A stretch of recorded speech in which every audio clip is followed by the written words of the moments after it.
வணக்கம். இது உதயம் டிஜிட்டல் செய்தி சேவையின் இரவு நேர செய்திகள். செய்தி தொகுப்பு உதயம் டிஜிட்டல் செய்தி பிரிவு. செய்திகள் வாசிப்பவர்கள் லிஷா தரணீஸ்வரன் மற்றும் புஷ்கரணி ரவீந்திரன். முதலில் தலைப்புச் செய்திகள். சாவகச்சேரி மருத்துவ அத்தியட்சகர் மீது தாக்குதல். வடமராட்சியில் திடீர் சுற்றி வளைப்பு, 60 கைது. தமிழக மீனவர்களை விடுவிக்க கோரி பாம்பன் மீனவர்கள் போராட்டம்.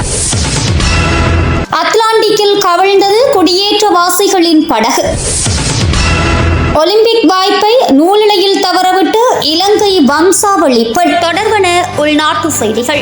சாவகச்சேரி ஆதார பதில் மருத்துவ அதிகாரி மீது சாவகச்சேரி மருத்துவமனைக்குள் அத்துமீறி நுழைந்த இலங்கை மருத்துவ அதிகாரிகள் சங்கத்தின் யாழ்ப்பாண மாவட்ட மருத்துவர்கள் சிலர் நேற்று தாக்குதல் மேற்கொண்டுள்ளதாக தெரிவிக்கப்பட்டுள்ளது. சம்பவம் தொடர்பில் தெரிய வருவதாவது, சாவகச்சேரி ஆதார மருத்துவமனையின் பொறுப்பு மருத்துவர் உயர் படிப்புக்காக வெளிநாடு சென்றுள்ள நிலையில் பதில் மருத்துவ அதிகாரியாக மருத்துவர் அர்ச்சுனா சுகாதார அமைச்சின் செயலாளரால் நியமிக்கப்பட்டார். குறித்த மருத்துவமனைக்கு வருகை தந்த மருத்துவர் அங்கு இடம்பெற்ற பல்வேறு முறைகேடுகள் மற்றும் பொதுமக்களுக்கு பயன்பாடு இன்றி காணப்பட்ட சுகாதார சேவைகளை உடனடியாக நடைமுறைப்படுத்தும் விதத்தில் செயல்பட்டார். இவ்வாறான நிலையில் நேற்று வியாழக்கிழமை காலை கடமை நேரத்தில் மருத்துவமனைக்கு செல்லாத மருத்துவ அதிகாரிகள் சங்க மருத்துவர்கள் தனது அனுமதியின்றி சாவகச்சேரி மருத்துவமனைக்குள் நுழைந்து கூட்டம் நடாத்துவதாக தகவல் கிடைத்தது. இந்த நிலையில் குறித்த விடயம் தொடர்பில் ஆராய முற்பட்ட போது மருத்துவ அதிகாரியின் தொலைபேசி பறிக்கப்பட்டு அவர் மீது தாக்குதல் நடத்தப்பட்டது. குறித்த விடயம் தொடர்பாக சாவகச்சேரி மருத்துவமனையில் பதில் மருத்துவ அதிகாரியின் தன்னிலை விளக்கமும் சாவகச்சேரி மருத்துவமனையில் கடந்த காலங்களில் இடம்பெற்ற ஊழல் மோசடிகள் தொடர்பிலும் காணொலி பதிவுகள் முகநூலில் பதிவேற்றப்பட்டது. பதிவில் மகப்பேறு விடுதி, திடீர் விபத்து பிரிவு ஆகியவற்றை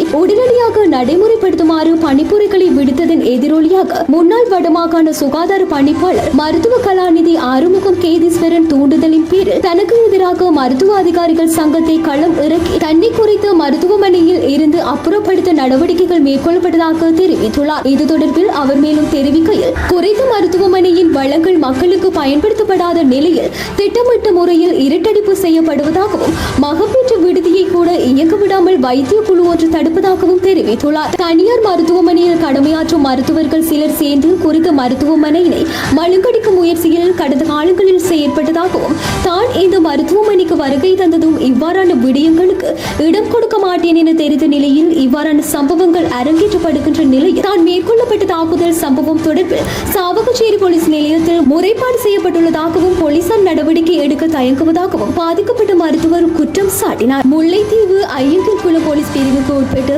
அக்கராயன் குளத்தின் பின்பகுதியில் ஆணொருவரின் சடலம் மீட்கப்பட்டுள்ளதாக போலீசார் தெரிவித்துள்ளனர். உயிரிழந்தவரின் சடலம் இதுவரை அடையாளம் காணப்படாத நிலையில் சம்பவம் தொடர்பில் ஐயங்கர் குளம் போலீசார் மேலதிக விசாரணைகளை மேற்கொண்டு வருகின்றமை குறிப்பிடத்தக்கது. வடமராட்சி கொடத்தினி பகுதியில் போலீசார் மற்றும் ராணுவத்தினர் இணைந்து நேற்று மேற்கொண்ட சிறப்பு சுற்றிவளைப்பின் போது பல்வேறு குற்றச்செயல்களுடன் தொடர்புடைய 6 பேர் கைது செய்யப்பட்டுள்ளனர். மருதங்கேணி போலீஸ் நிலைய பொறுப்பதிகாரி தலைமையில் இந்த சிறப்பு சுற்றிவளைப்பும் கைது நடவடிக்கைகளும் முன்னெடுக்கப்பட்டுள்ளன. வாழ்விட்டு கசிப்பு காய்ச்சுதல் உள்ளிட்ட சமூக விரோத செயல்களுடன் தொடர்புடையவர்களே கைது செய்யப்பட்டவர்களாவார். கைது செய்யப்பட்டவர்களுக்கு எதிரான சட்ட நடவடிக்கைகள் போலீசாரால் முன்னெடுக்கப்பட்டுள்ளன.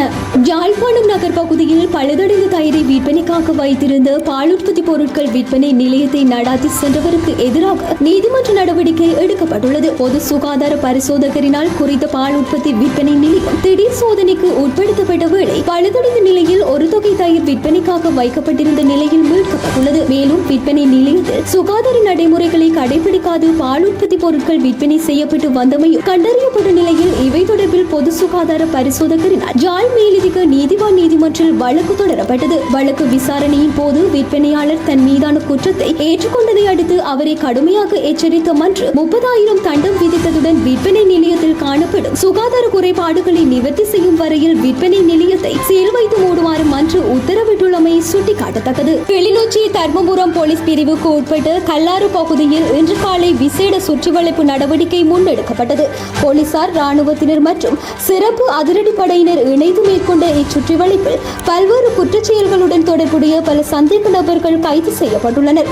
இதன்போது ஐஸ் போதைப் பொருள் மற்றும் மோட்டார் சைக்கிள் உள்ளிட்டவை மீட்கப்பட்டதுடன் 10 சந்தேக நபர்களும் கைது செய்யப்பட்டனர். இவர்கள் அனைவரும் போலீஸ் விசாரணைகளின் பின்னர் நீதிமன்றம் உட்படுத்த நடவடிக்கை எடுக்கப்பட்டுள்ளதாக போலீசார் தெரிவித்துள்ளமை குறிப்பிடத்தக்கது. தொடர்பான இந்திய செய்திகள். உத்தரப்பிரதேச மாநிலம் ஹர்தாஸ் மாவட்டத்திற்கு மக்களவை எதிர்க்கட்சித் தலைவர் ராகுல் காந்தி இன்று காலை விஜயம் செய்துள்ளார். உத்தரப்பிரதேச மாநிலம் ஹர்தாஸ் மாவட்டத்தில் இடம்பெற்ற பிரசங்க கூட்டத்தில் ஏற்பட்ட கூட்ட நெரிசலில் சிக்கி இதுவரை 121 பேர் உயிரிழந்துள்ள நிலையில் அவர் அங்கு விஜயம் செய்திருந்தார். இந்த சூழலில் பாதிக்கப்பட்ட மக்கள் மற்றும் குடும்பத்தினரை மக்களவை எதிர்க்கட்சித் தலைவர் ராகுல் காந்தி இன்று நேரில் சந்தித்து இது தொடர்பில் கேட்டறிந்துள்ளார்.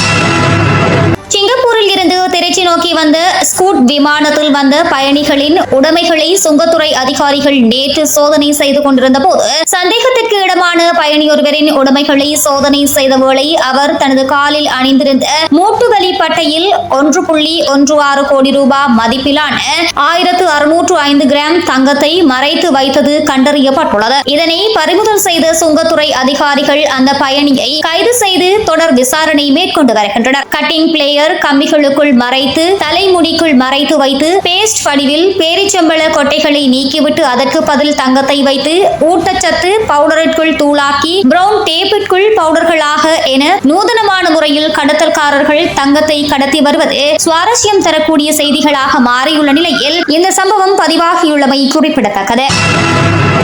இலங்கை கடற்படையினரால் கைது செய்யப்பட்டுள்ள தமிழக மீனவர்களை விடுவிக்குமாறு வலியுறுத்தி பாம்பன் மீனவர்கள் கால வரையறையற்ற போராட்டத்தினை முன்னெடுத்துள்ளனர். இதன் காரணமாக 1000க்கும் மேற்பட்ட நாட்டு படகுகள் கரையில் நங்கூரமிடப்பட்டு நிறுத்தப்பட்டுள்ளதாக தெரியவந்துள்ளது. நெடுந்தீவு கடற்பிராந்தியத்தில் அத்துமீறிய மீன்பிடி நடவடிக்கையில் ஈடுபட்ட குற்றச்சாட்டில் தமிழக மீனவர்கள் 25 பேர் அண்மையில் கடற்படையினரால் கைது செய்யப்பட்டனர். இவ்வாறு கைது செய்யப்பட்ட மீனவர்கள் ஊர்காவல்துறை நீதிமன்றத்தில் முன்னிலைப்படுத்தப்பட்டதை அடுத்து ஜூலை 15ஆம் தேதி வரை விளக்கமறியலில் வைக்குமாறு உத்தரவிடப்பட்டுள்ளது. ராமநாதபுரம் மாவட்டம் பாம்பன் மற்றும் நம்புத்தாளை மீன்பிடி துறைமுகத்தில் இருந்து வருகை தந்த மீனவர்கள் 25 பேர் கைது செய்யப்பட்டதுடன் 4 நாட்டு படகுகள் கைப்பற்றப்பட்டன. இந்த நிலையில் கைது செய்யப்பட்டுள்ள தமிழக மீனவர்களை உடனடியாக விடுவிக்குமாறு வலியுறுத்தி பாம்பன் நாட்டு படகு மீனவர்கள் நேற்று முதல் கால வரையறையற்ற வேலை நிறுத்த போராட்டத்தை முன்னெடுத்துள்ளனர். இதேவேளை பாம்பன் மீனவர்கள் முன்னெடுத்து வரும் போராட்டம் காரணமாக சுமார் 5000க்கும் மேற்பட்ட மீனவர்கள் வேலை வாய்ப்பின்றி பாதிக்கப்பட்டுள்ளனர். அட்லாண்டிக் சமுத்திரத்தில் இருந்து 89 குடியேற்றவாசிகளின் உடல்களை மீட்டுள்ளதாக மொரட்டேனியாவின் கரையோர காவல் படையினர் தெரிவித்துள்ளனர். 5 வயது சிறுமி உட்பட 9 பேரை உயிருடன் மீட்டுள்ளதாகவும் பலர் உயிரிழந்துள்ளதாகவும் தெரிவித்துள்ளனர். செனகல் கம்பியா எல்லையில் இருந்து 170 பேருடன் படகொன்று புறப்பட்டுள்ளதாக தெரிவித்துள்ள அதிகாரிகள் மொரட்டேனியாவின் தென்மேற்கு கடலோர பகுதியில் படகு கவிழ்ந்துள்ளதாக தெரிவித்துள்ளனர். மேற்கு ஆப்பிரிக்காவில் இருந்து ஐரோப்பா செல்ல முயலும் குடியேற்றவாசிகளுக்கான பிரதான இடைத்தங்கல் நாடாக மொரட்டேனியா காணப்படுகின்றதோடு ஆயிரக்கணக்கான படகுகள் குடியேற்றவாசிகளுடன் இங்கிருந்து புறப்படுவது வழமை. ஆபத்தான இந்த பாதையில் பயணிக்கும் படகுகள் ஸ்பெயினின் கனரி தீவுகளை நோக்கி செல்கின்றன. கடந்த வருடம் இந்த தீவிற்கு 40,000க்கும் அதிகமானவர்கள் வந்து சேர்ந்தனர் என தெரிவிக்கும் ஸ்பெயின் அரசாங்கம் இது முன்னைய ஆண்டை விட அதிகம் என குறிப்பிட்டுள்ளமை சுட்டிக்காட்டத்தக்கது. ஐரோப்பாவிற்கு செல்ல முயலும் குடியேற்றவாசிகள் அளவுக்கு அதிகமானவர்கள் ஏற்றப்பட்ட படகுகளில் ஆபத்தான பயணங்களை மேற்கொள்கின்றனர். 2024ஆம் ஆண்டின் முதல் 5 மாதங்களில் ஸ்பெயினை சென்றடைய முயன்ற 4000க்கும் அதிகமானவர்கள் கடலில் உயிரிழந்துள்ளனர் என ஸ்பெயின் அரசாங்கம் தெரிவித்துள்ளது.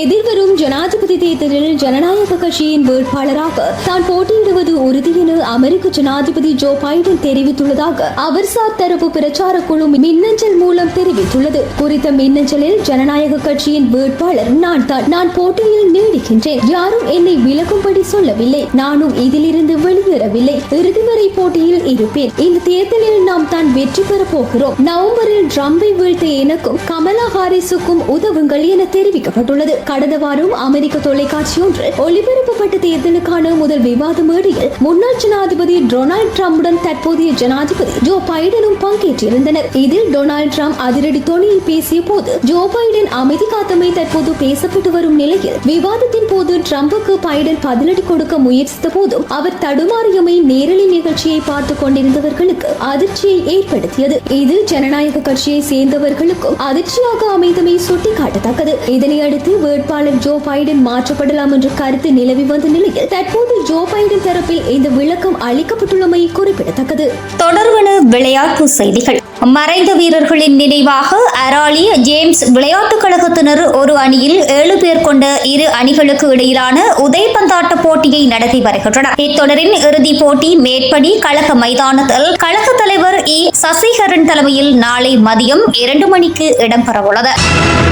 பிரான்ஸ் தலைநகரில் இந்த மாதம் ஆரம்பமாக உள்ள பாரிஸ் 2024 ஒலிம்பிக் விளையாட்டு விழாவில் அமெரிக்க ஜிம்னாஸ்டிக் அணியில் இடம்பெறும் வாய்ப்பை இலங்கை வம்சாவளி அமெரிக்கரான டியானா சுமனசேகர நூலிழையில் தவறவிட்டுள்ளார். மினபோலிஸில் கடந்த வார இறுதியில் நடைபெற்ற அமெரிக்க ஜிம்னாஸ்டிக் திறன்காண் போட்டியில் 16 வயதான டியானா வெளிப்படுத்திய ஆற்றல்கள் எதிர்கால நட்சத்திரமாக மிளிர்வார் என நம்பிக்கை வெளியிடப்பட்டுள்ளது. இதேவேளை அவர் அடுத்த 2 ஒலிம்பிக் விளையாட்டு விழா அத்தியாயங்களில் பங்கு பெற்றுவார் என எதிர்பார்க்கப்படுகிறது. அமெரிக்க ஜிம்னாஸ்டிக் திறன்காண் போட்டியில் சகல துறை ஆற்றல் வெளிப்பாட்டு பிரிவில் பங்கு பற்றிய டியானா புள்ளிகள் அடிப்படையில் 8ஆம் இடத்தை பெற்ற அவர் சகல துறை ஆற்றல் வெளிப்பாட்டு பிரிவில் ரியோ ஒலிம்பிக் சாம்பியன் சமைன் பெல்ஸ் 1ஆம் இடத்தை பெற்று நேரடியாக பாரிஸ் ஒலிம்பிக்கில் பங்கு பெற்ற தகுதி பெற்றுள்ளார். பைல்ஸுடன் முன்னாள் ஒலிம்பியர்களான ஜுனி லீ, யோர்டான் சைல்ஸ், ஜேட் கேரி ஆகியோரை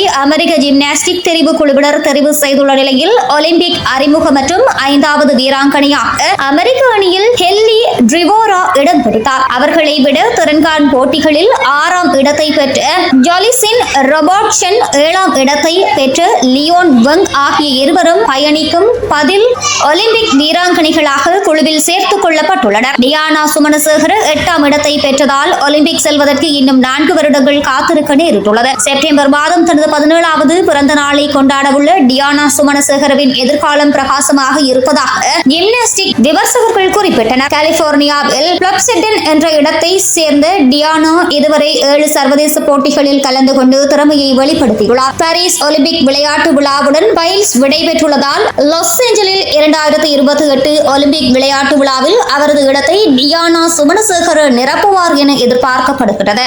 இத்துடன் இரவு நேர பிரதான செய்திகள் நிறைவடைகின்றன. தொடர்ந்தும் நாளை காலை நேர செய்தி சுருக்கத்துடன் இணைந்திருங்கள்.